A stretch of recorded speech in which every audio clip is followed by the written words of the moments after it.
Me ouvindo? Consegue me escrever aí no chat?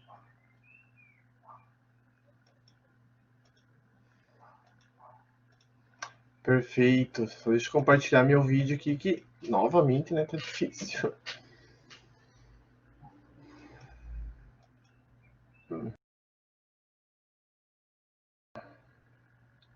Estão me ouvindo e me vendo? Deixa eu dar uma quedinha aqui, mas acho que agora tá tudo certo, né? Alguém pode me responder? Estão me ouvindo ali, né, eu acho. Sim. Obrigado, Ana. Perfeito, então. Olha só, gente, só deixa eu me apresentar para quem ainda não estava nas palestras anteriores, né? Eu sou o professor Marcos Duns, faço parte do corpo docente do Centro Universitário Ritter dos Reis, aqui em Porto Alegre. Sou professor no curso de Ciências Biológicas e junto com a coordenação organizadora, a comissão organizadora, desculpa, estamos promovendo a quarta semana acadêmica de Ciências Biológicas da Uniriter. Ao longo então dessa semana estão ocorrendo palestras no período da manhã e no período da tarde, né? Essa aqui é a nossa sétima palestra, nosso quarto dia, e amanhã, só para avisar vocês, é o nosso último dia, vamos finalizar com uma mesa redonda bem interessante para quem quiser assistir, né, tiver oportunidade. Falaremos um pouco de diversidade e inclusão amanhã à tarde. Mas, focando na palestra de hoje, aqui nós presente o nosso querido biólogo Dr. Lucas Gonçalves, que tem graduação em Ciências Biológicas pela PUC, ele é mestre em Biociências, Ecologia e Conservação, e doutor em Zoologia pela PUC também, aqui em Porto Alegre, aqui no Rio Grande do Sul. Né? É pós-doutor em Ecologia pela Universidade Federal Rural de Pernambuco, isso. E atualmente é pesquisador associado na Universidade de Brasília, na UNB. Né? Suas principais atividades de pesquisa estão relacionadas com a ecologia aplicada, zoologia aplicada, biodiversidade, biologia da conservação e gestão de recursos naturais. Então, hoje ele vai falar um pouco sobre os desafios e perspectivas para a biodiversidade do Cerrado. Falaremos de conservação do Cerrado hoje, né? Para quem ainda não sabe, estamos dando um enfoque aos biomas por conta de tudo que está acontecendo aqui no nosso país. Então, já de antemão, deixa eu te agradecer, Lucas, pela disponibilidade, por estar aqui conosco, e é com você. Oi, gente, boa tarde a todos. Primeiro, Marcos, me digam se vocês estão me ouvindo, está tudo certo aí? Vocês estão me ouvindo e me vendo? Uhum. Beleza, ótimo. Então, primeiro, muito obrigado pelo convite, é sempre um prazer a gente estar falando um pouquinho sobre as nossas pesquisas, e especialmente num bioma que eu tenho bastante carinho, porque eu trabalho bastante nele também, né? E agora também estou na universidade que fica dentro do Cerrado, né, que é a UNB, e é um super prazer falar para a universidade daqui de Porto Alegre. Eu estou em Porto Alegre no momento, né, eu sou gaúcho, fiz toda a minha formação aqui em Porto Alegre, e por conta da pandemia estou aqui até as atividades presenciais da universidade voltarem. Então, como eu estou remoto, estou passando um tempo em casa, que é muito bom também. Bom, então eu agradeço bastante ao convite, é sempre um prazer a gente falar sobre as nossas pesquisas e falar um pouquinho sobre o Cerrado hoje. Não é a primeira vez que eu falo para a Uniriter, né, eu já dei, acho que foi no ano retrasado, ano passado, eu fiz uma aula inaugural, né, do curso de Ciências Biológicas, foi presencial, foi muito mais legal porque é presencial, mas quando a pandemia, agora a gente está tendo que se adaptar a essas palestras pelo vídeo mesmo. Bom, então eu vou compartilhar aqui a minha tela, que eu montei uma apresentação, e aí vocês me digam aí se vai dar certo. Vai dar certo ou não. Vamos ver aqui.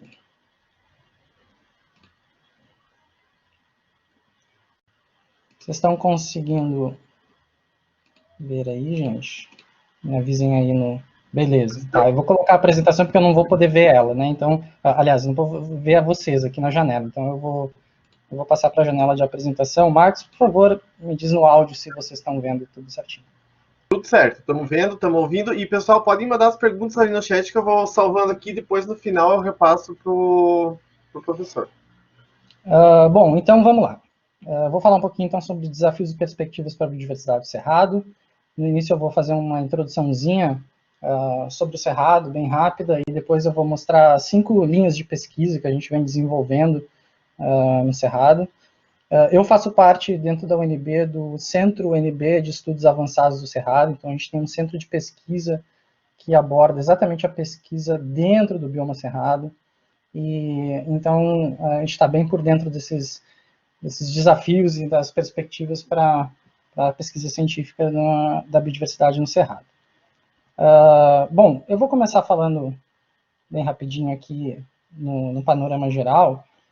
Desde 2000, quando esse artigo foi publicado na Nature, que foi o artigo que mostrou para o mundo, vamos dizer assim, a UTI da biodiversidade. Essas são as 35 áreas que são consideradas os hotspots de conservação da biodiversidade.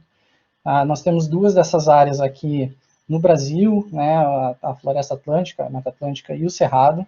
Então, são 2 biomas brasileiros que estão nessa lista da UTI da biodiversidade. E para estar dentro dessa lista, tem que ter alguns critérios, né? Esses critérios são alta diversidade biológica, grande parte das áreas originais já modificadas por ação humana, e essa diversidade biológica com um grande número de endemismos, ou seja, espécies que só ocorrem exclusivamente nesses biomas. Então, desses 35 mundiais, nós temos 2 brasileiros, não é uma lista para se orgulhar, nem pelo contrário, mas é uma lista para a gente ter bastante atenção em relação à conservação desses biomas. Então, ali eu só marquei o Cerrado, deixa eu ver se vocês estão conseguindo acompanhar meu mouse aqui.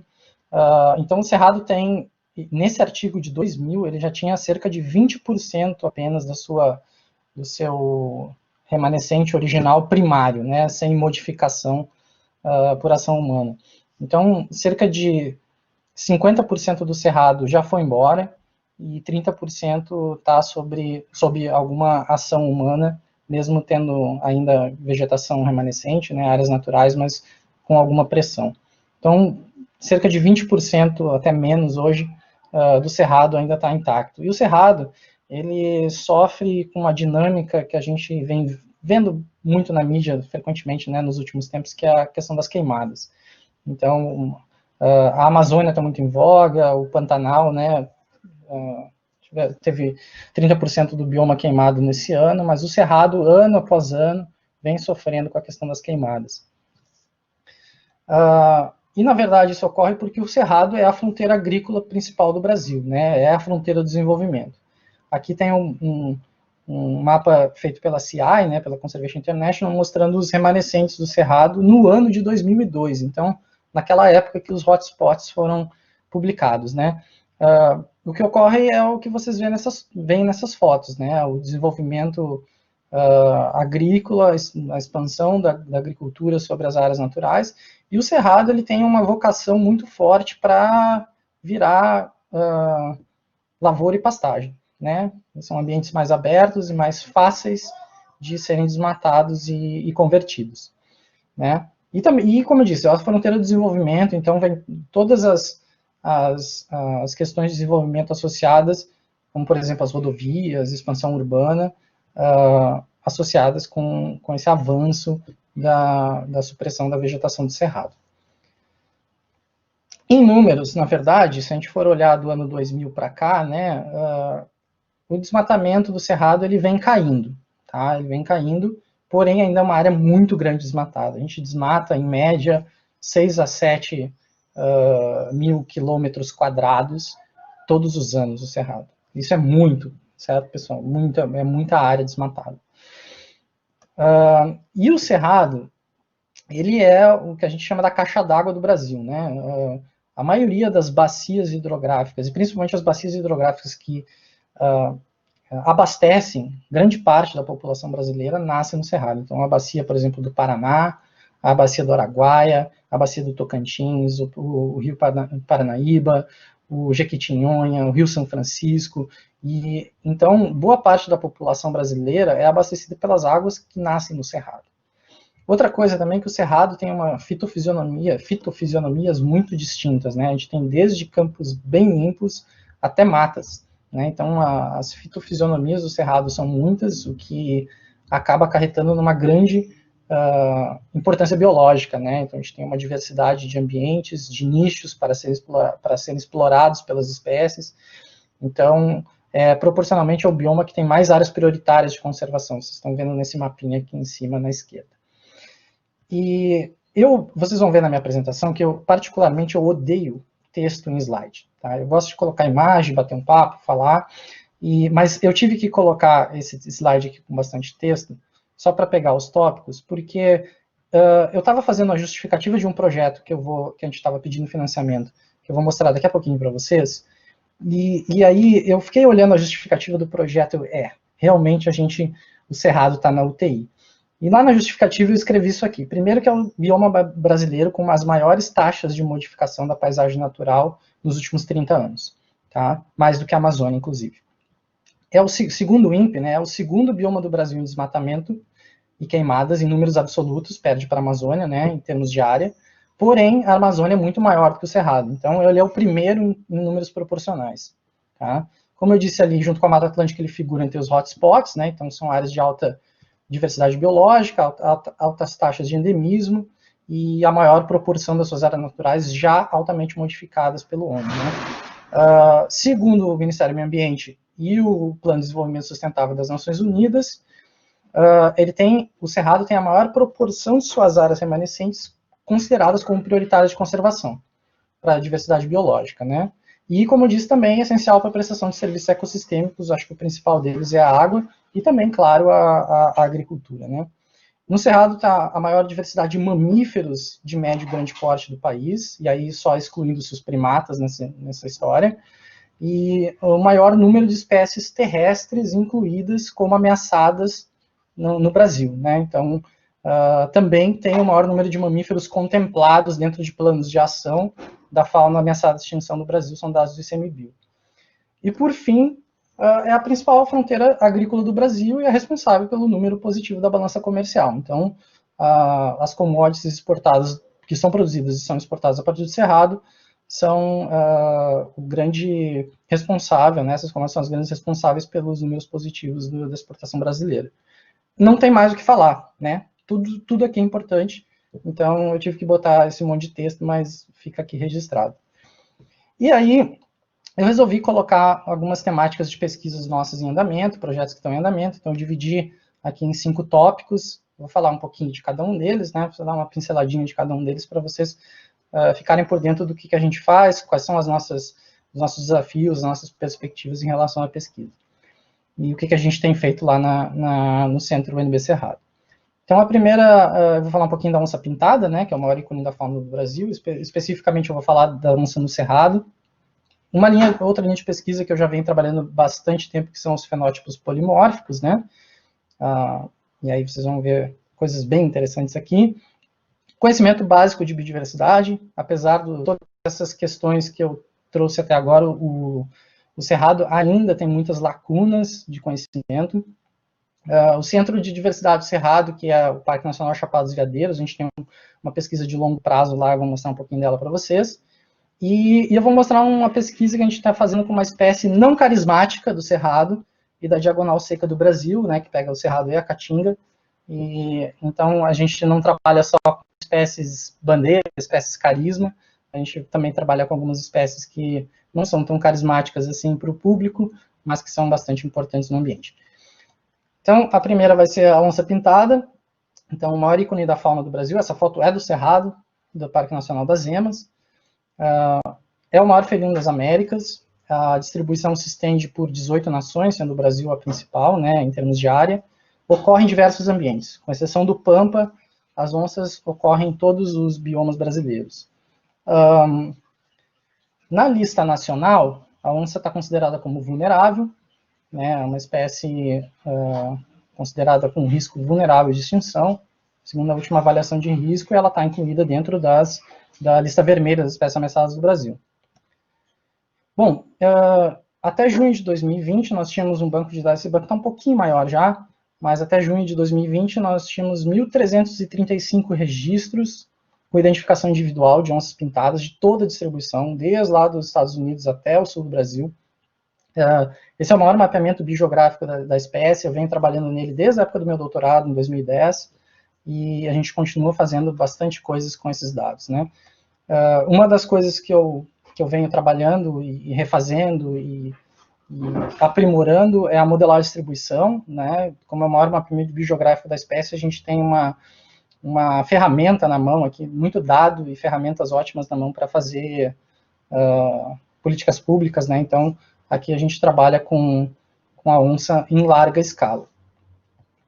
Porém, nosso foco aqui vai ser o cerrado, né? Então, a onça, quantas onças tem no Brasil? Essa é uma estimativa, esse foi o melhor dado que eu achei, tá? A gente tem em torno de 55 mil onças no Brasil, essa é a estimativa atual. Tem 2 biomas brasileiros que a onça está criticamente ameaçada de extinção, que é a Mata Atlântica e a Caatinga. No Cerrado, ela é considerada ameaçada, né? A gente tem uma estimativa de 1.000 indivíduos para o Cerrado, que é bastante alarmante. E já o Pantanal, a Amazônia, elas estão bem, obrigado, porém o Pantanal sofreu com as queimadas esse ano, né? Então tem uma questão de reavaliar de dados do Pantanal ainda e da Amazônia. Mas no Cerrado a gente trabalha com um número na volta de 1.000 indivíduos restantes, tá? Esse é o tamanho do problema. Essas fotos eu tirei lá no Instituto Onça Pintada em Goiás. Esse é o tamanho do problema, é um problema atual, mas de sempre, que é o conflito. A gente nunca conseguiu conviver harmonicamente com grandes predadores, né? E principalmente onde a fronteira agrícola avança, o desenvolvimento avança, existe o conflito, né?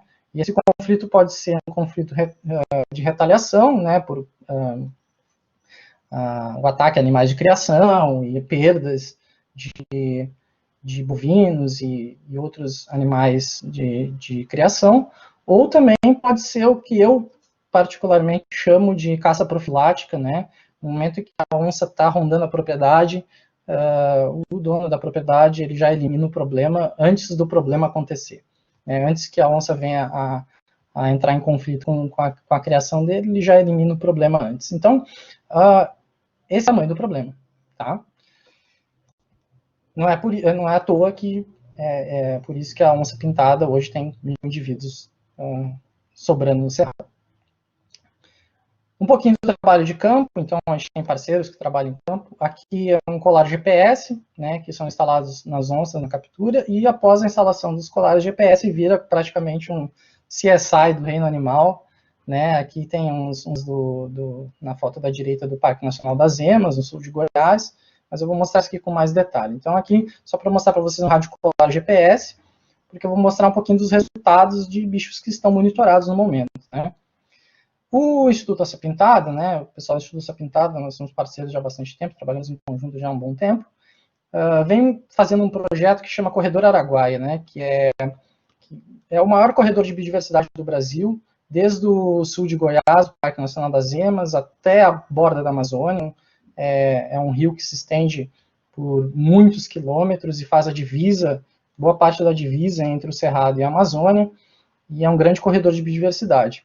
E aqui no mapa da direita a gente tem um mapeamento, aqui são os pontinhos de ocorrência, né, das onças pintadas dentro do bioma cerrado. Tá? Esses dados permitem, claro, as nossas modelagens. Então aqui a gente tem, por exemplo, uma modelagem da adequabilidade de habitat para as onças pintadas, desconsiderando o efeito antrópico, né? Então assim seria a distribuição da onça pintada se a gente não tivesse os efeitos antrópicos, e a gente consegue mensurar dessa forma os efeitos antrópicos, né? O efeito da ação do homem em cima dessa distribuição potencial da onça.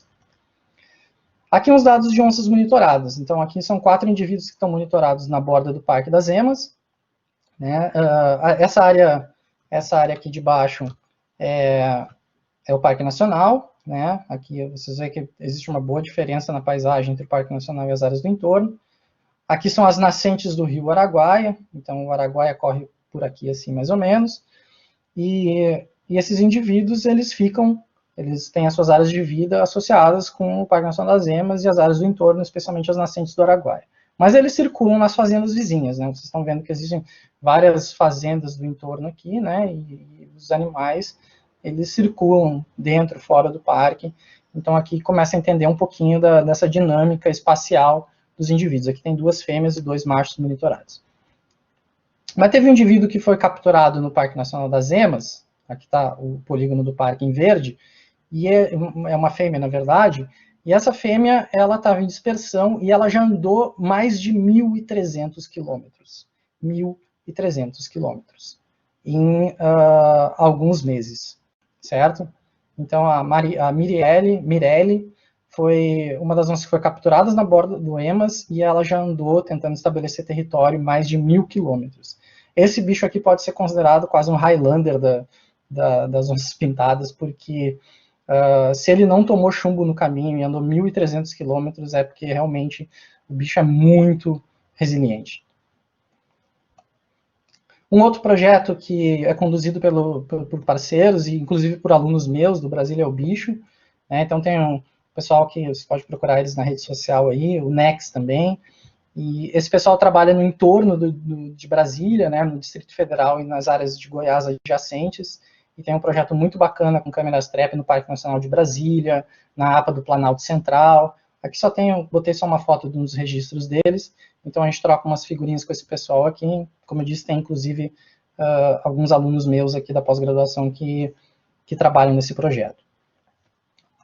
Um projeto que foi desenvolvido por parceiros também, pelo pessoal do Instituto Biotrópicos há pouco tempo atrás, alguns anos atrás, foi monitorando as onças pintadas no Grande Sertão Veredas. O Grande Sertão Veredas é uma área extremamente interessante que faz divisa, né? Fica bem na divisa entre os estados da Bahia, essa parte verde fica mais para o lado da Bahia, o amarelo aqui fica mais para o lado de Minas Gerais, do norte de Minas Gerais, e o pessoal monitorou onças pintadas nessa região. E aqui tem uma foto bem interessante da onça carregando, né, um tamanduá-bandeira, e essa outra aqui que foi uma das onças capturadas que ficou monitorada com rádio colar. E agora também tem um projeto conduzido pelo Leandro Vitorino na Serra dos Pirineus, e não é à toa que ele tem, que é em Goiás também, não é à toa que ele tem essas fotos maravilhosas. Ele fez uma engenhoca aqui com uma câmera DSLR adaptou, né, para a câmera trap, para ela disparar com sensor de movimento, e aí tem essas fotos maravilhosas. Então esse projeto é muito legal, de monitoramento conduzido pelo Leandro Vitorino lá na Serra dos Pirineus. Então, só para falar um pouquinho da onça pintada no Cerrado, né, vocês entenderem um pouquinho da pesquisa e dos nossos desafios em relação à onça pintada. E agora eu vou passar para uma segunda linha de pesquisa nossa, que é a ocorrência de fenótipos polimórficos, né? O que é um fenótipo polimórfico? É um polimorfismo de coloração. Então, vocês já devem ter visto a onça preta, né, a pantera negra. Aqui só alguns exemplos de relevância cultural, né? Eu já vi escola de samba, time de futebol, o filme do Pantera Negra mesmo, né? Então, artesanato, existe um monte de relevância cultural em torno dessas variações fenotípicas polimórficas. Eu até dou outro exemplo, que é a pantera cor-de-rosa, né? Que é um fenótipo polimórfico inventado, né? Mas não deixa de ter um fundo científico, de certa forma, tá? Isso é muito doido, porque circula essa questão de relevância adaptativa do fenótipo na natureza, circula há quase 200 anos na literatura científica, e eu estudei isso no meu doutorado, né? Então, em 1833, na época era um naturalista, né? Não era pesquisador, era naturalista, Konstantin Glogger, ele criou o que a gente até hoje conhece na literatura científica como a regra de Glogger. Essa regra associa animais endotérmicos de coloração mais escura com ambientes mais úmidos. Aí depois, em 1877, o Russell Wallace, que eu também particularmente chamo de coautor da teoria da evolução, né, contemporâneo do Darwin, ele escreveu sobre cores dos animais, e foi a primeira citação sobre melanismo em felinos na natureza. Ele viu que os leopardos pretos, na verdade, eram os mesmos leopardos que os pintados, e era simplesmente uma variação de coloração. Isso continuou sendo discutido na literatura científica conforme o tempo foi passando, e há 200 anos isso vem anedoticamente sendo falado na literatura científica. Então, no meu doutorado, eu resolvi trabalhar com isso, e algumas publicações que derivaram da minha tese de doutorado. A gente trabalhou preferentemente com os felinos, mas depois a gente acabou analisando outros bichos, né? Por exemplo, lobos, e enfim. A gente acabou que publicou vários trabalhos relacionados com o melanismo em mamíferos. E um dos produtos da tese foi exatamente trabalhar com o melanismo da onça pintada, né? Então a gente gerou modelos de distribuição, aqui no mapinha B é o modelo de distribuição para os bichos pretos, né? E eu vou mostrar aqui umas fotos também, né, dos animais melânicos do cerrado, e vou destacar que realmente o nosso modelo indica que as áreas do cerrado estão entre as mais adequadas para a gente ter a ocorrência das onças pretas, né? Então, um dos lugares mais fáceis de você ver uma onça preta é no cerrado. Só que só restam 1000 dentro do bioma. A estimativa de frequência para esse fenótipo é cerca de 10%, tá? Uma frequência neutra, natural. Então, se nós temos cerca de 1000 onças no cerrado, a gente vai ter 100 onças pretas no cerrado atualmente, mais ou menos, tá? Estimativa. E daí começaram a aparecer outras coisas interessantes. Certo dia eu recebi um artigo para revisar que trouxe esse registro aqui, né? Eu fui revisor desse artigo e foi o primeiro registro de lobo-guará preto, então provavelmente um melanismo em lobo-guará, do norte de Minas Gerais, uma região bem próxima do Sertão Veredas. Casualmente é o pessoal do Biotrópicos, né, do Instituto Biotrópicos, que estava trabalhando nessa área também, o Guilherme Ferreira e turma. E esse registro foi extremamente interessante, né? Então, mais vamos dizer assim, o raio que caiu 2 vezes no mesmo lugar, né? A gente tinha as onças pretas e agora também o lobo-guará preto no cerrado. Só que o raio continuou caindo outras vezes. Depois nós descobrimos os gatos palheiros melânicos, né? Então eles parecem até uns gatinhos domésticos, com a orelha bem pontuda, mas são gatos palheiros, né? E então tem a ocorrência desses bichos também no norte de Minas e no Parque das Emas. Então aqui algumas fotos. Depois nós descobrimos um registro em leopardos tigrinos, né, o gato do mato pequeno, para o norte do cerrado, para a porção mais norte do cerrado, que foi extremamente interessante, foi o primeiro registro desse bicho em área aberta. E também, no norte de Minas, a gente descobriu um registro de gato do mato do sul, né, o leopardos gutulus também, que a gente só tinha registro aqui na região da Mata Atlântica do Sul, a gente descobriu um bicho no cerrado preto também. Então o raio começou a cair várias vezes no mesmo lugar. E aí, outros fenótipos também apareceram. Apareceu esse bicho que foi super interessante. Né? Para quem acompanhou a história, depois a gente pode até conversar sobre isso, mas quem acompanhou a história da divulgação que a gente fez, do registro que a gente publicou da onça branca, aquela do Rio de Janeiro, deu maior mídia, né? Apareceu esse macaco prego aqui, no cerrado. A gente só tinha bichos brancos ali para a região da Mata Atlântica, e foi o primeiro bicho, o primeiro leucismo em macaco, em primata, para o cerrado. Tá? Então esse registro também está entrando agora no novo artigo que a gente vai fazer. Beleza, vou passar para a parte 3. Já vi uma onça, já vimos agora as cores dos bichos um pouquinho, e agora eu quero mostrar um pouco do conhecimento básico, né, as lacunas que a gente tem no cerrado. A gente vê isso muito, eu vou comentar aqui um negócio, porque assim, a gente vê muita descrição de espécie nova para a Amazônia, Amazônia, né, a região mais biodiversa do planeta, está certo, está tudo certo. Mas o cerrado, assim como a Amazônia, vem numa crescente de descobertas, apesar de bastante detonado, apesar de né, pressões antrópicas abafando o cerrado, a gente vem descobrindo muita coisa interessante e muita coisa ainda está por vir, né? A gente tem ainda para descobrir.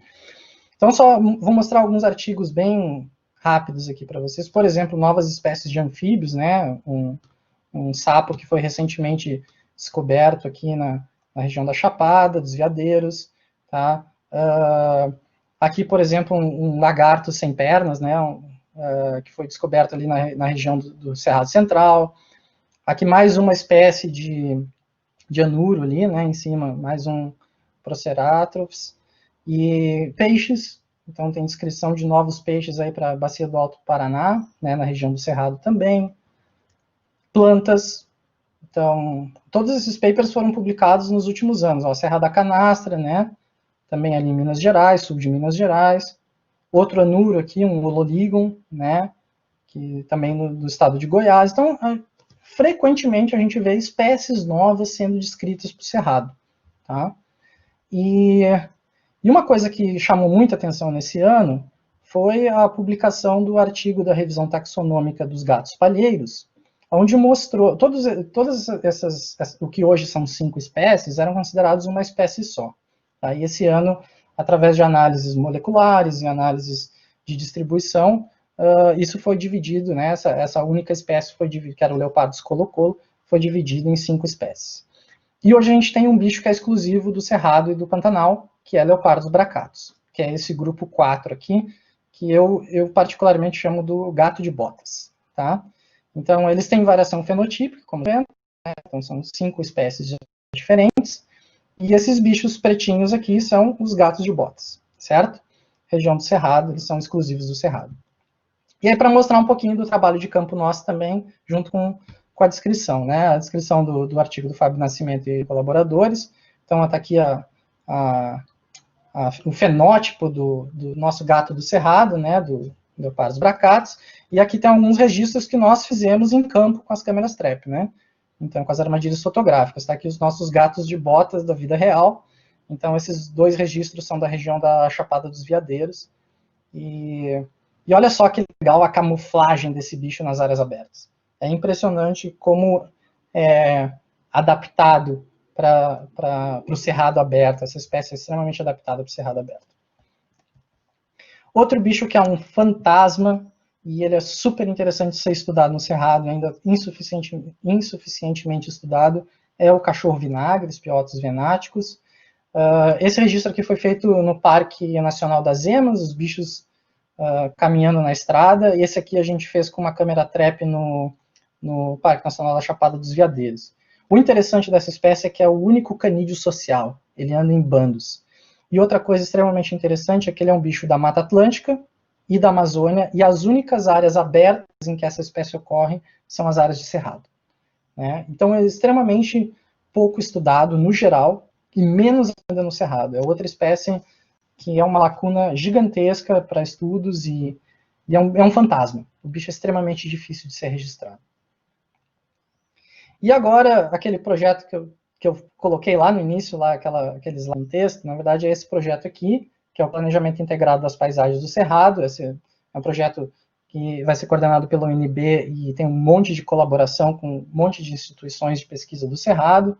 Então, a gente vai desenvolver através do Centro de Desenvolvimento Sustentável da UNB.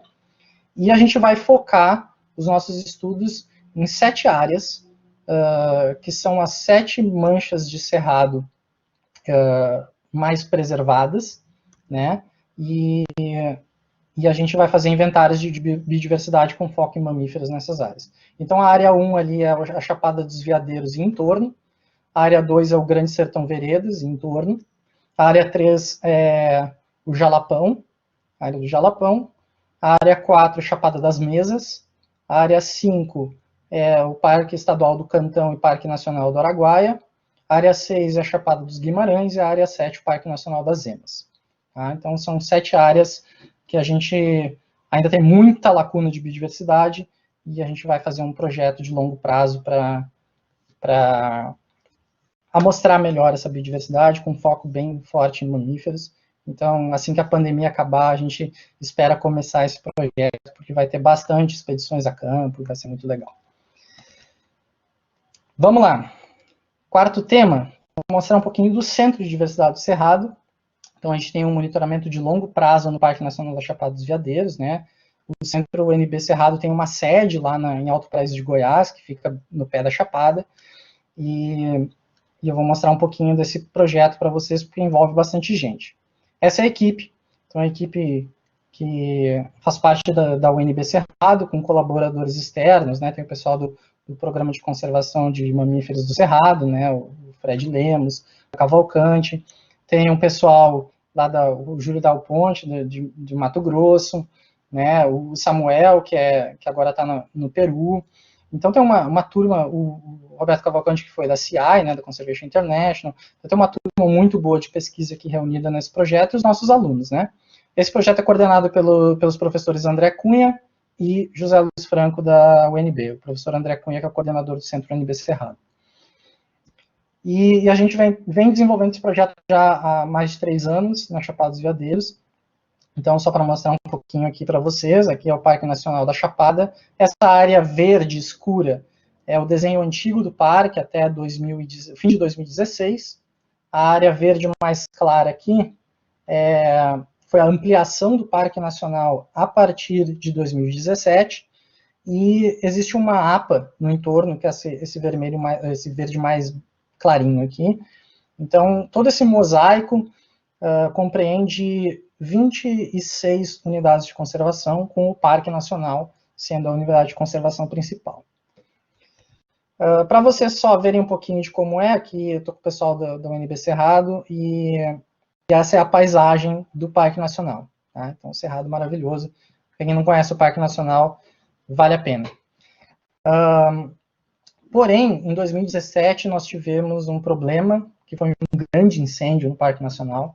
Então, aqui vocês estão vendo em preto a poligonal do parque, e essas áreas aqui em colorido, né, em amarelo, vermelho e marrom, cinza, foram áreas queimadas durante a temporada de queimadas de 2017. Então, quase 60% da área do parque foi queimada nesse ano, o que foi um grande problema, mas também abriu uma possibilidade de estudo sobre o impacto de queimadas. Então, tem uma aluna nossa, a Bruna, que está trabalhando com essa dinâmica antes e depois do fogo, como a fauna responde a esses processos de queimada em grande escala. O que está acontecendo no Pantanal agora, a gente já está fazendo há 3 anos na Chapada dos Veadeiros, a gente já está entendendo isso há 3 anos na Chapada dos Veadeiros. Lá a gente vem trabalhando com, basicamente, as armadilhas fotográficas, né? Então, a gente tem 26 estações de armadilhas fotográficas permanentemente instaladas no parque, e tem uma problemática, que essa região é bastante turística, e tem rodovias que margeiam o Parque Nacional, e a gente tem um problema sério de atropelamentos nessas rodovias do entorno do parque. É muito comum a gente encontrar fauna atropelada. Essa foto aqui é do ano passado, e essa foto eu coloquei ela na apresentação porque eu vou falar especificamente dela logo, tá? Ela acabou gerando uma mídia interessantíssima para o projeto, e a gente descolou um patrocínio para o projeto por conta desta foto, tá? Aí a gente pode, depois da palestra, falar um pouquinho sobre essa questão de sensibilização, mas essa foto foi super legal e emblemática. Aqui são as exposições das nossas armadilhas no Parque Nacional. Então, aqui tem, como vocês estão vendo, tem armadilhas antes do incêndio, pós-incêndio, então por isso essas cores diferenciadas, mas esses são os pontos que a gente vem monitorando antes de 2017, e hoje o parque tem uma área total de 240 mil hectares. É um parque super grande. E a gente tem espécies lá que a gente documentou, né? Nós documentamos nesse monitoramento espécies bastante elusivas. Por exemplo, onça-pintada, né? Todo mundo falava que tinha onça-pintada na Chapada e nunca ninguém tinha visto ou fotografado uma onça-pintada, né? Documentado uma onça-pintada, e as nossas armadilhas fotográficas pegaram onça-pintada. O leopardos bracatus, né? O gato palheiro, cachorro vinagre, e outra espécie que é o super ícone e ameaçada de extinção, que é o tatu canastra, né, Priodontus maximus. E aquela foto, aí eu vou voltar na foto, essa foto gerou uma cerveja. A cervejaria de amigos meus entrou em contato comigo dizendo que queriam fazer uma cerveja verde. Ah, nós queremos fazer uma cerveja verde, né? Verde no sentido de não a cor da cerveja verde, mas a gente quer colaborar com a pesquisa, a gente quer se envolver com a questão ambiental e tal. A nossa empresa quer participar disso. E essa cervejaria, inclusive, aqui de Porto Alegre. Quem tiver interesse depois, vocês podem procurar. E eles lançaram recentemente essa cerveja, que se inspirou, na verdade, o nome da cerveja se inspirou naquela foto. Né? O pessoal da cervejaria viu aquela foto e diz, a gente quer batizar a cerveja de Lobo-Guará. Então, tá aí, o produto já saiu, e parte da renda desse produto é revertida na compra dos equipamentos que a gente usa lá em campo. Então, a cervejaria doa as câmeras TREP, algumas das câmeras TREP que a gente usa para os monitoramentos do lobo-guará e de outras espécies ameaçadas lá na Chapada dos Veadeiros, nesse projeto da UNB Cerrado. Então, uma parceria público-privada, muito legal isso, e e a consciência ambiental da empresa também, que quis colaborar com a pesquisa e com a conservação. Isso, eu particularmente acho bem legal falar disso, porque motiva outras empresas e outras pessoas interessadas a ajudarem os projetos de pesquisa. O grande problema foi que este ano, novamente, não foi só o Pantanal que queimou, não foi só a Amazônia, esse ano nós tivemos um novo foco de queimadas no Parque Nacional da Chapada, e essa área, esse ano, as queimadas não foram tão grandes quanto 2017, mas queimaram cerca de 25% do parque nesse ano, e aqui os focos de incêndio, aqui foram fotos desse ano, tá? E o problema é que os incêndios avançaram em cima de algumas das nossas estações de armadilha fotográfica, e o que aconteceu foi isso aqui, ó. A gente teve algumas armadilhas fotográficas que chamaram nesse último incêndio. Não deu tempo de tirar, né? A gente fez uma expedição às pressas para tirar as armadilhas de campo, mas 2 delas acabaram queimando. Então, o incêndio avançou tão rápido que não foi possível tirar essas 2 estações de armadilhas que estavam aqui bem na linha de fogo. E aqui só uma foto desse ano, da queimada desse ano. Esse é um local que a gente chama lá no Parque Nacional de Mirante da Janela. É um dos lugares mais bonitos do Brasil, na minha opinião. E foi queimado esse ano quase na totalidade. E realmente é uma cena bem...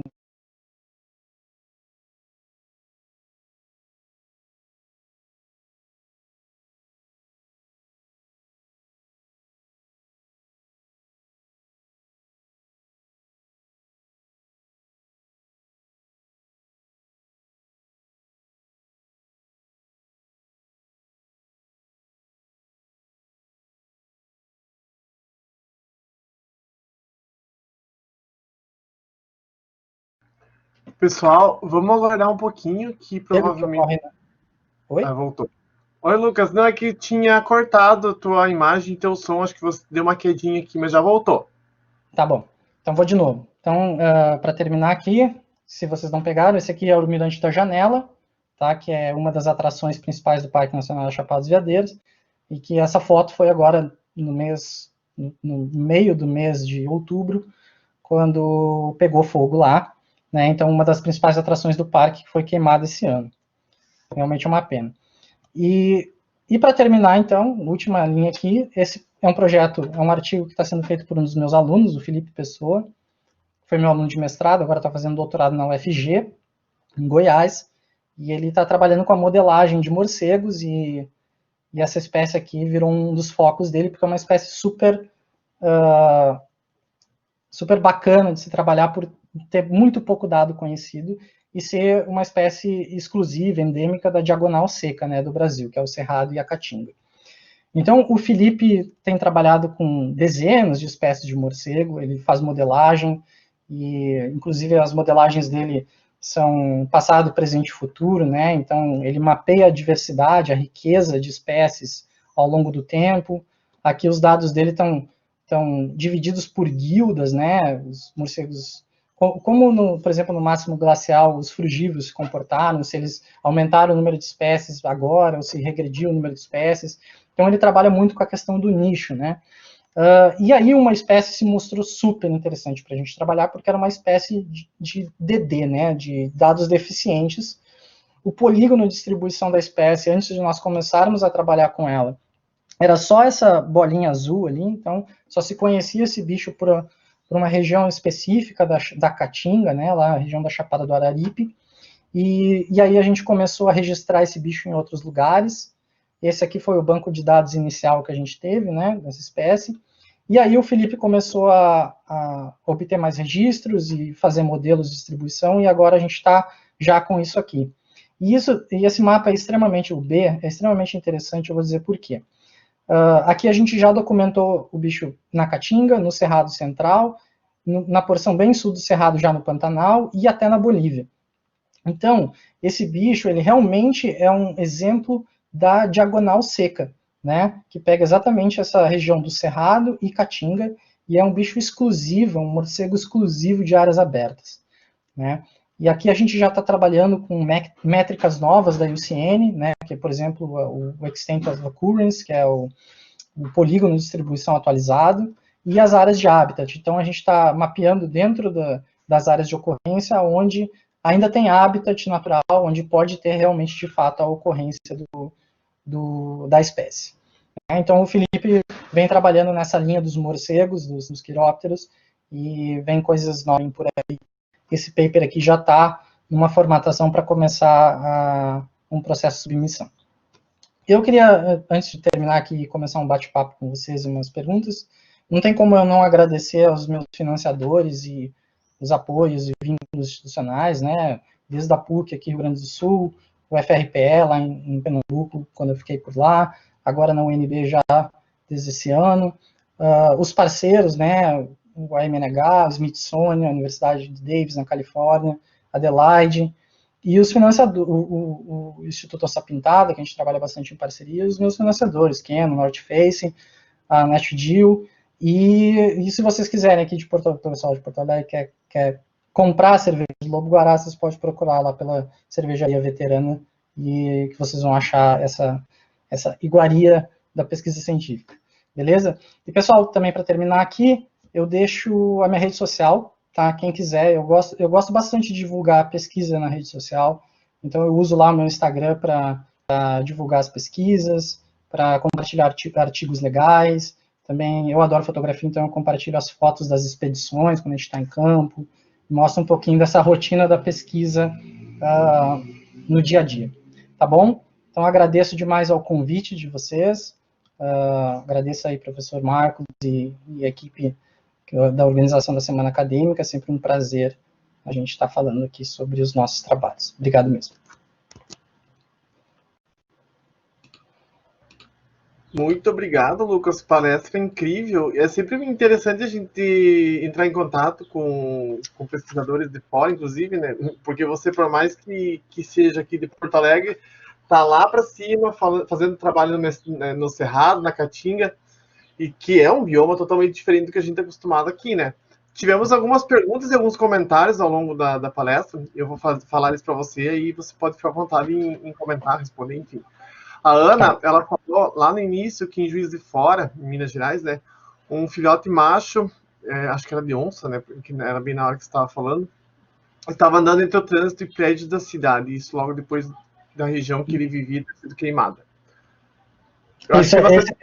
Esse caso, eu lembro dele, tá? Esse animal foi capturado pelo Senap e pelo pessoal do CMBio, né? Ele apareceu no Jardim Botânico da cidade e andou pela cidade e tal, e ele acabou sendo capturado e ele foi realocado, né? Então, sim, foi um caso bastante emblemático, saiu bastante na mídia e provavelmente se tratava de um migrante, tal como aquele indivíduo que eu mostrei para vocês que andou mais de 1.000 quilômetros, então provavelmente era um migrante desses que foi parar na cidade, e aí, claro, obviamente que você começa a ter o conflito, né, na área urbana, então o ICMBio achou por melhor realocar esse indivíduo, ele foi capturado e realocado para o Parque do Rio Doce.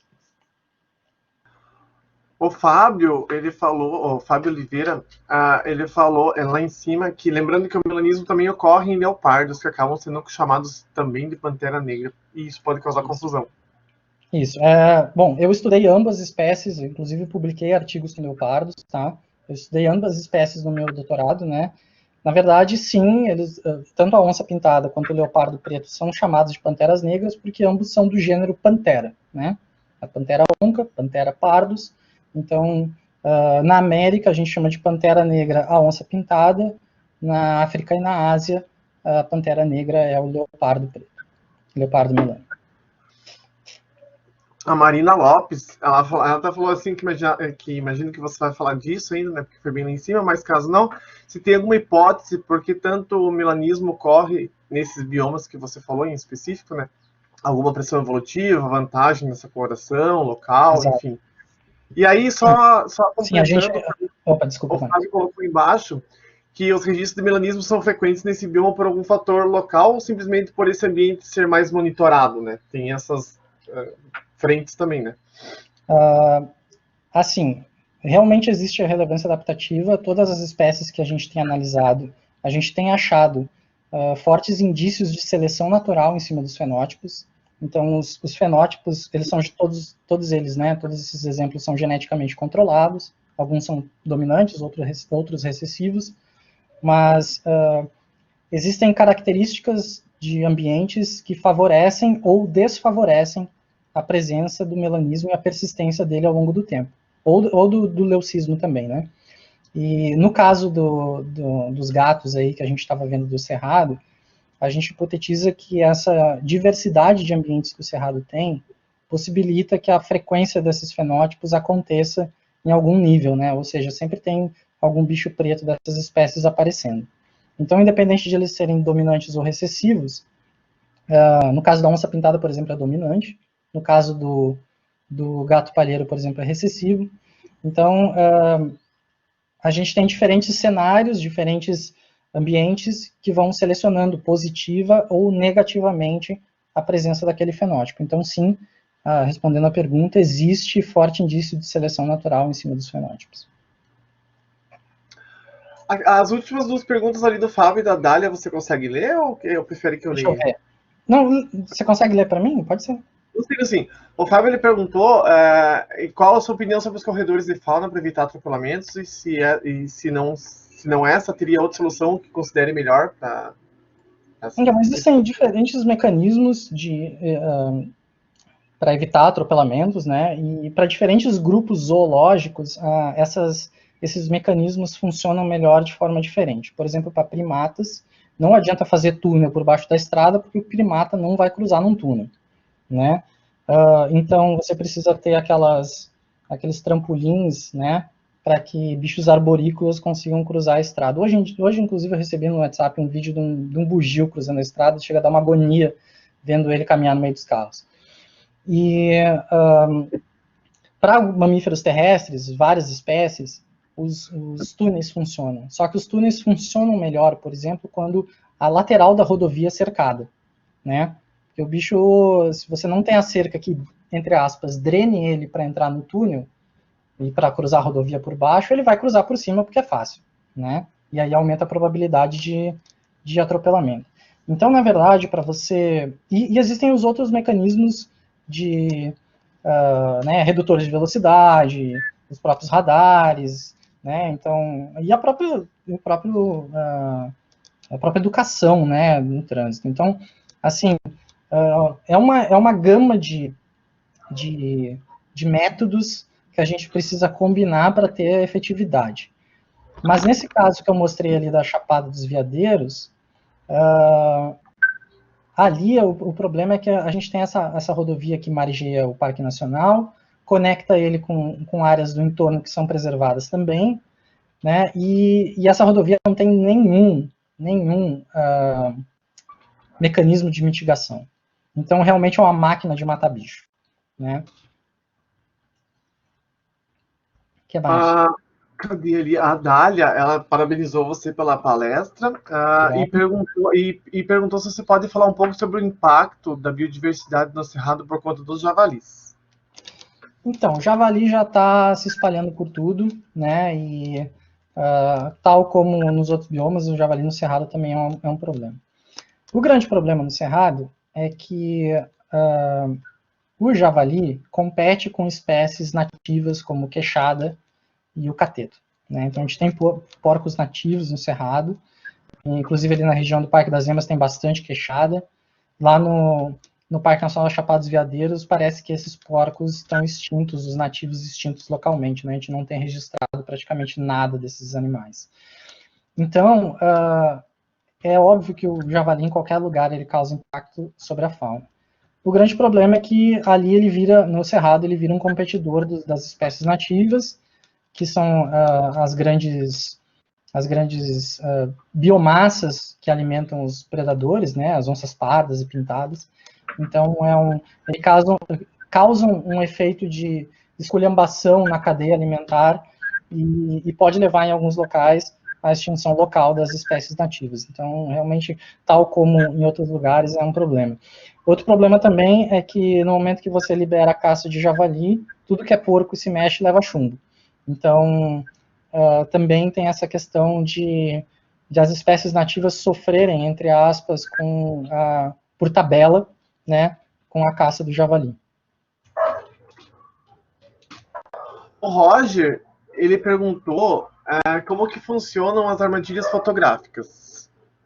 Basicamente, a armadilha fotográfica eu não tenho... tá guardado, eu não tenho nenhuma na mesa aqui, mas a armadilha fotográfica é uma câmera fotográfica que trabalha com sensor de movimento e infravermelho, né? Então, ela fica ativa 24 horas por dia, 7 dias por semana, e ela vai fotografar qualquer coisa que se mexer na frente dela.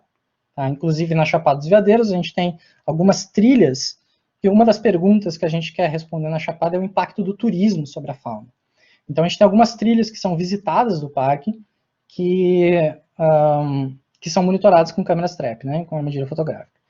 E acontece que a gente tem um monte de fotos e vídeos de turistas, porque o pessoal vê a câmera, passa na frente, abana e tal, né, então tudo que passa na frente da câmera se mexe, ela vai fotografar ou filmar conforme você quiser, né, a gente às vezes usa foto, às vezes usa vídeo, então basicamente é uma câmera fotográfica que trabalha com pilhas, cartão de memória, tal como uma câmera fotográfica normal, só que ela tem um sensor de movimento e infravermelho para fotografar e filmar no período noturno, né? Então, basicamente é isso. Só deixa eu pegar o gancho. Ana, eu já faço a tua pergunta, tá? Deixa eu só pegar o gancho das câmeras traps, que eu trabalhei, tive experiência com monitoramento também com câmera trap aí no Cerrado, inclusive, onde passa a ferrovia, né? A gente monitorava os passafauna. E eu não sei se você já teve esse caso ocorrido, porque a gente acabava tirando foto de muitos caçadores com armas. Acontece também. Inclusive. Nas áreas protegidas é mais difícil disso acontecer, né? Com áreas não protegidas é mais comum.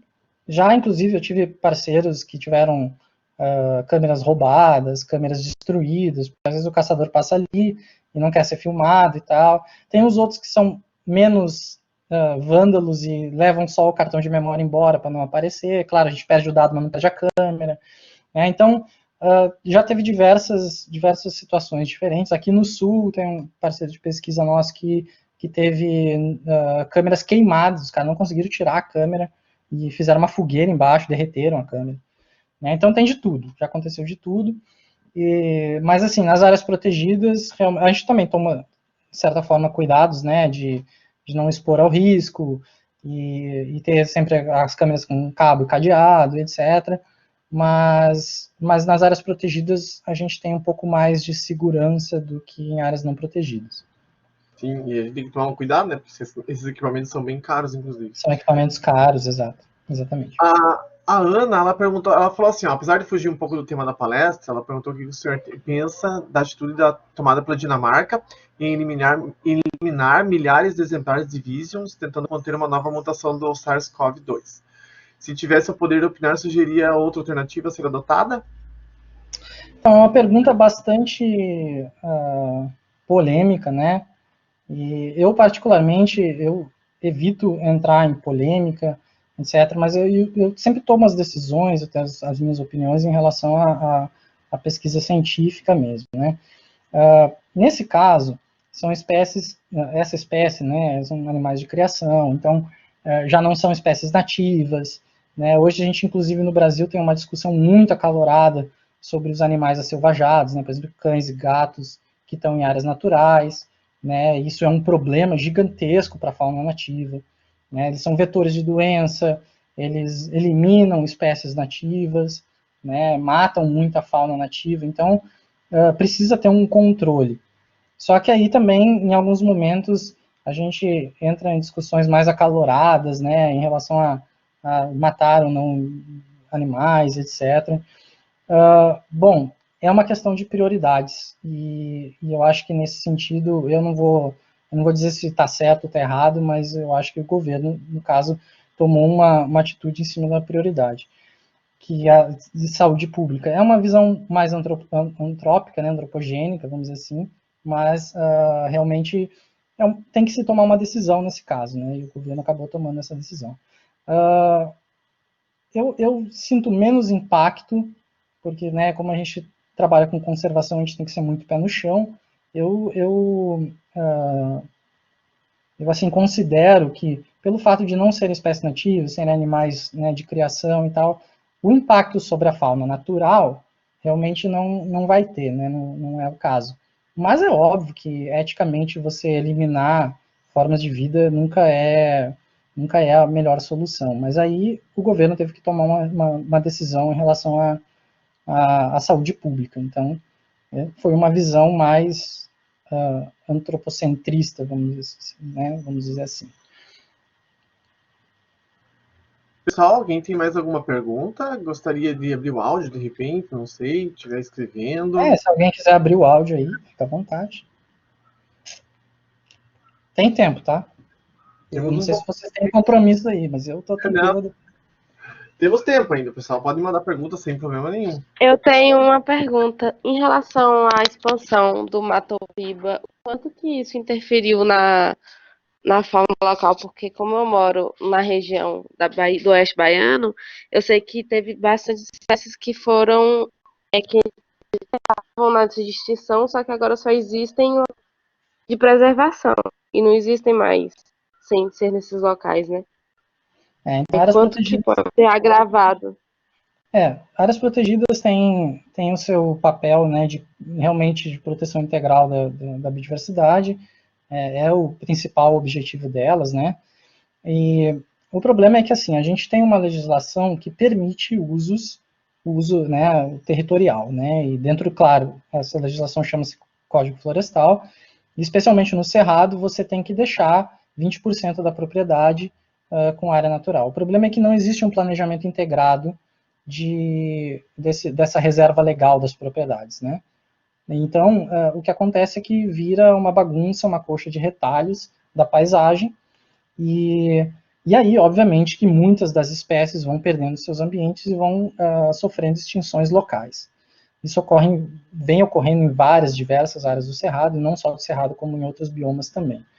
Só para dar um exemplo de fora do Cerrado, a gente está trabalhando num projeto com macacos, né, primatas do arco do desmatamento, e a gente tem espécies que nas nossas projeções de 2050, ou seja, daqui 30 anos, que diversas espécies perdem mais do que 80% das suas áreas de distribuição nos próximos 30 anos.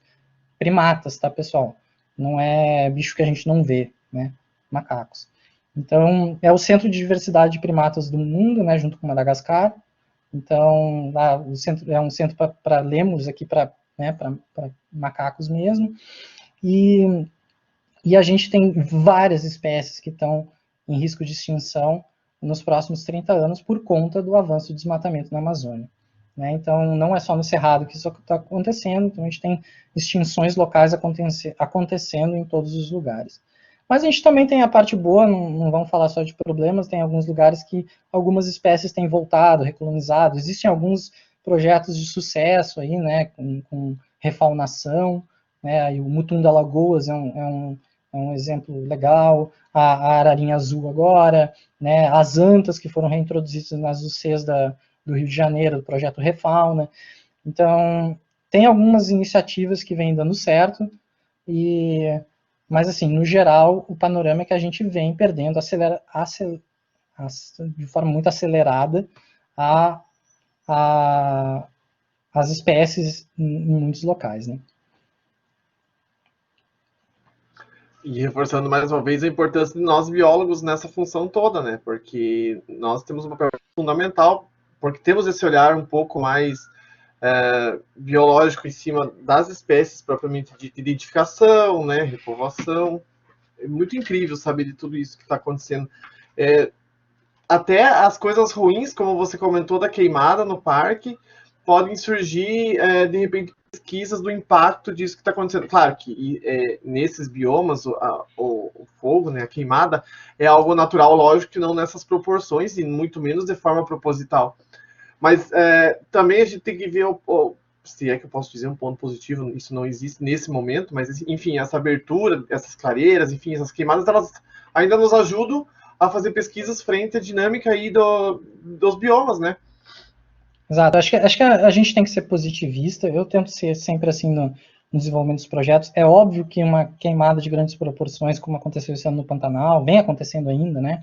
Ou aconteceu no Cerrado, no próprio Chapada dos Veadeiros, onde a gente está trabalhando. É óbvio que isso é muito ruim, são queimadas não naturais, né? Os biomas não queimam nessa proporção todos os anos.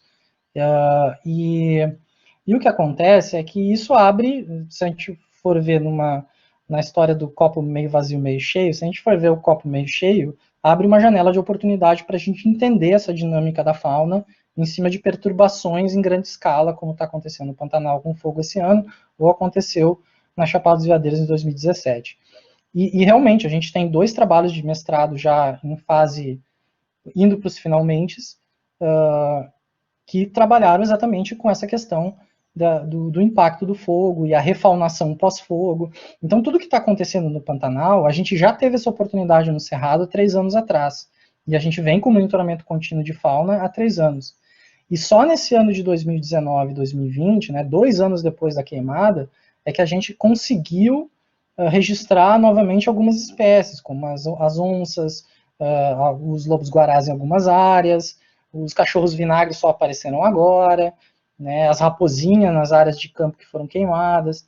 Então, várias espécies ficaram sumidas por um tempo e voltaram a aparecer depois de 2 anos pós-fogo.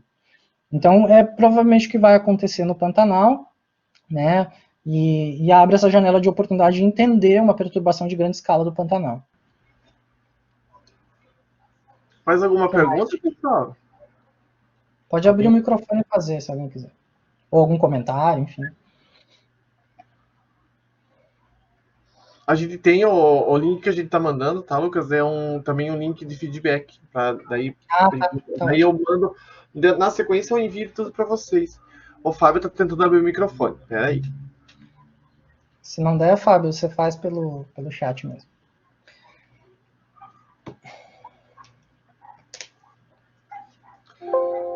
Aqueles passa-fauna que você falou para os arborícolas, tem aqui na Zona Sul de Porto Alegre também, né? Ali no bairro Tristeza. Ali. O pessoal do Macacos Urbanos faz, É um projeto do pessoal do Macacos Urbanos que faz passagem de fauna na Zona Sul aqui de Porto Alegre. Eu consegui sentir tua agonia quando você falou de ver esse bugio atravessando no meio dos carros. Depois eu te mando o vídeo e você compartilha no grupo pro pessoal. Ai, por favor. Marina tá elogiando a palestra, dizendo que você foi bem didático. Helena também. Obrigado, espero que vocês tenham gostado. O Fábio tá voltando, tá reconectando, de repente ele Alô, dá pra me ouvir? Oi, Fábio, tá. Sim, tive que recarregar a página. Primeiramente, gostei muito da palestra, é um tema que me interessa muito, então deixo meus parabéns.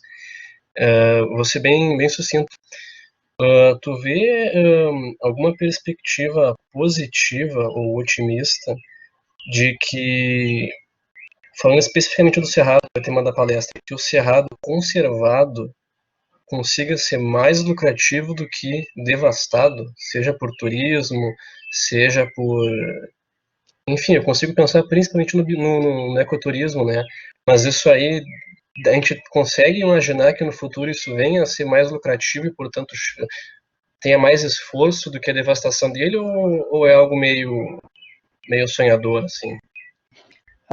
Eu acho que dá para compatibilizar as duas coisas, Fábio. O Cerrado ele pode ser lucrativo em parte convertido, porque realmente o comércio brasileiro do exterior é muito baseado em commodity, né? Então a gente exporta muita commodity, principalmente soja, e tem muita soja sendo produzida no Cerrado, muita pecuária no Cerrado, tá? Então, cana de açúcar, então tem uma produção em larga escala de produtos, né, de commodities que a gente exporta, e isso faz com que a gente tenha muitos empregos gerados e renda para muita gente. Por tempo, tem o Cerrado, você falou muito do ecoturismo, e o Cerrado tem áreas incríveis para ecoturismo. O Chapada dos Veadeiros é uma delas, o Jalapão é outra delas, os parques nacionais, Canastra, Emas, Chapada dos Guimarães, Mesas.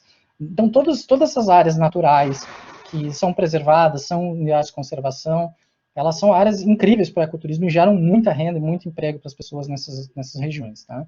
Se você teve a oportunidade de conhecer alguma dessas áreas já, e se não tem, espero que você tenha um dia, porque realmente são áreas incríveis para se fazer ecoturismo.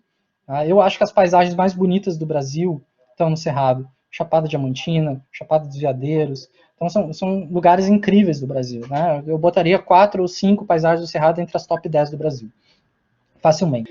E além disso, tem os serviços ecossistêmicos, né? Eu falei ali no início da história da caixa d'água, né? Então tem muitos serviços ecossistêmicos que são providos pelos ambientes naturais do Cerrado, né? Então, água, polinização, segurança biológica, enfim, tem muita coisa.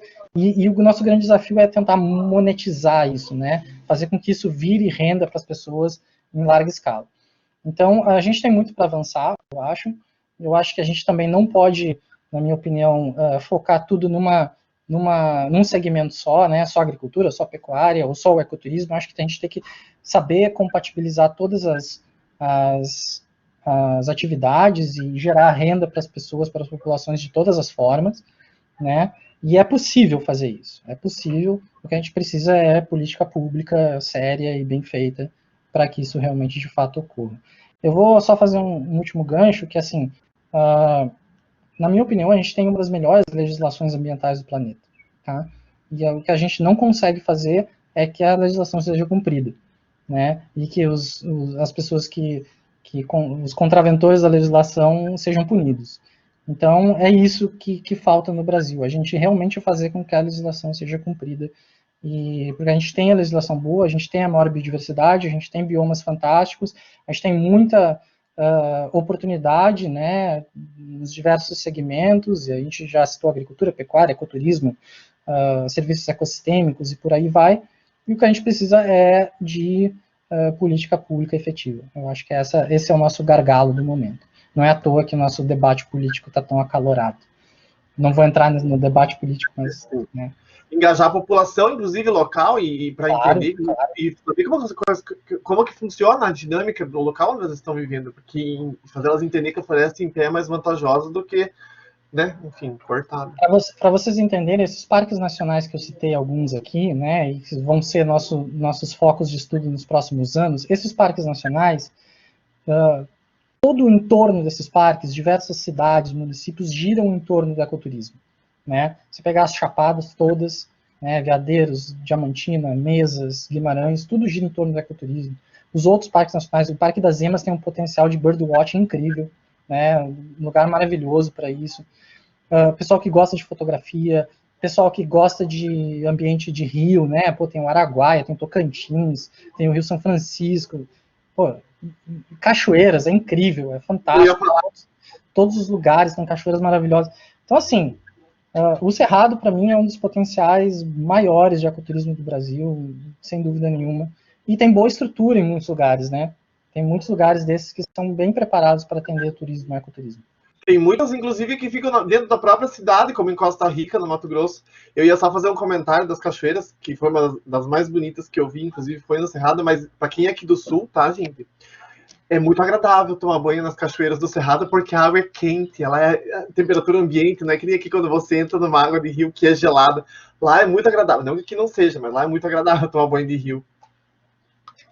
É realmente bacaníssimo para se fazer turismo nessas áreas aí, super recomendo. E vamos falar a verdade, né? Com o dólar nas alturas, claro, pós-pandemia vai estar bem propício para se viajar pelo Brasil, conhecer um pouco do Brasil. Eu particularmente, eu já viajei eu conheço o Brasil inteiro e já viajei em muitos países, e eu realmente falo bem demais do Brasil fora do Brasil, porque o Brasil é maravilhoso, é incrível, a gente tem belezas naturais e biodiversidade como quase nenhum outro país no planeta tem. Então, eu sempre fui um defensor da biodiversidade brasileira no sentido de, poxa, vá conhecer, vá viajar pelo Brasil, é bacana e tem muita atração, muita coisa para se ver. O último comentário ali da Muito Jéssica. obrigado. Nada. A Jéssica comentou ali que ela já havia comparecido numa palestra tua no primeiro semestre e gostou muito, e foi ótimo poder participar de outro. Obrigado. Que bom que gostou novamente. Mais alguém para fazer pergunta? Senão a gente já vai encaminhando aí para o final da palestra. Enquanto eu vou fazendo os agradecimentos aqui, se vocês quiserem ir escrevendo, fiquem à vontade, tá, Lucas? Muito obrigado pela tua disponibilidade. Beleza. Agradeço mais uma vez, tema riquíssimo. trazer o foco do Cerrado para o pessoal, inclusive, que não conhece, de repente, o bioma e não sabe da dinâmica, como que funciona. Claro, a gente sabe na teoria, mas, assim, ver as fotos de quem trabalha, quem vivencia e quem tem a experiência ali é muito gratificante, porque a gente sabe que tem coisas que acontecem que só os pesquisadores conseguem ver ali no campo, né? Ver e tirar foto.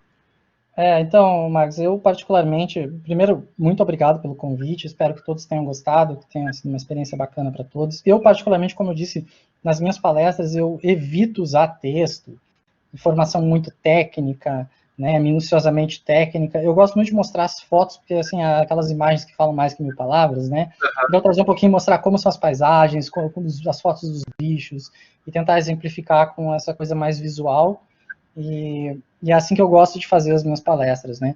Um dia eu ainda vou fazer uma palestra só com uma sequência de fotos sem nenhuma palavra. Eu ainda vou chegar nesse ponto. Chegaremos nesse nível ainda.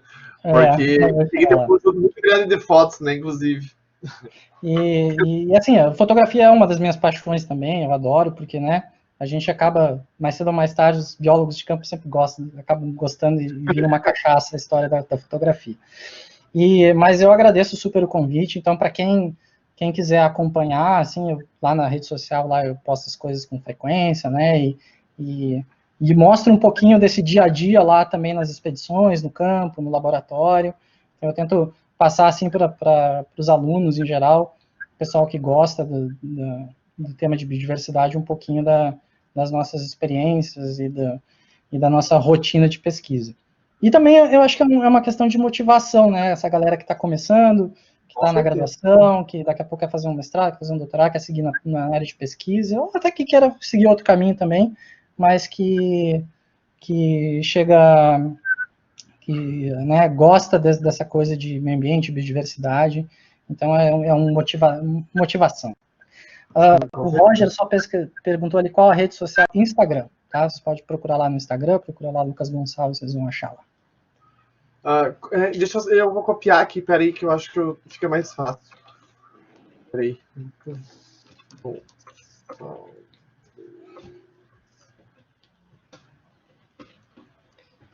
Tem uma pergunta da Marina ali, ó, vou responder. A Marina perguntou se a gente leva voluntários para as expedições do campo e pesquisa de pessoal. Às vezes sim, tá? Normalmente a gente vai com os nossos alunos, né? Então, os alunos do grupo de pesquisa, os professores e pesquisadores do grupo, normalmente a gente leva os nossos alunos. Então, por exemplo, na Chapada dos Veadeiros lá tem a Bruna, a Juliana, tem as meninas lá que trabalham lá, e o ano que vem, agora no início do ano, em janeiro, vai ter a seleção para mestrado e doutorado lá no CDS, né, no Centro de Desenvolvimento Sustentável da UNB, e também, né, pode gente nova entrar. É raro a gente levar algum voluntário, né, até porque existe uma questão legal, né, a universidade às vezes não deixa, tem que ter documentação, tem que estar dentro das licenças para o acesso dentro das áreas protegidas, para poder fazer pesquisa. Então, normalmente, a gente leva os nossos alunos, né? Às vezes, permite a gente levar algum aluno externo, que esteja trabalhando com o tema ou com a área. Então, existem diversas situações, mas normalmente é o pessoal que está vinculado à pesquisa. Eu mandei um link lá, não sei se vai abrir, pessoal, mas a princípio é para direcionar para a página dele do Instagram. Tá? Se não, eu vou botar aqui, se não funcionar, aí esse aqui é o negocinho lá. Tá? Isso. É que eu não sei escrever essas coisas, esses negócios de tecnologia. Ainda estou me adaptando, né? Porque, enfim. Que bom que funcionou. Então, depois eu autorizo o pessoal.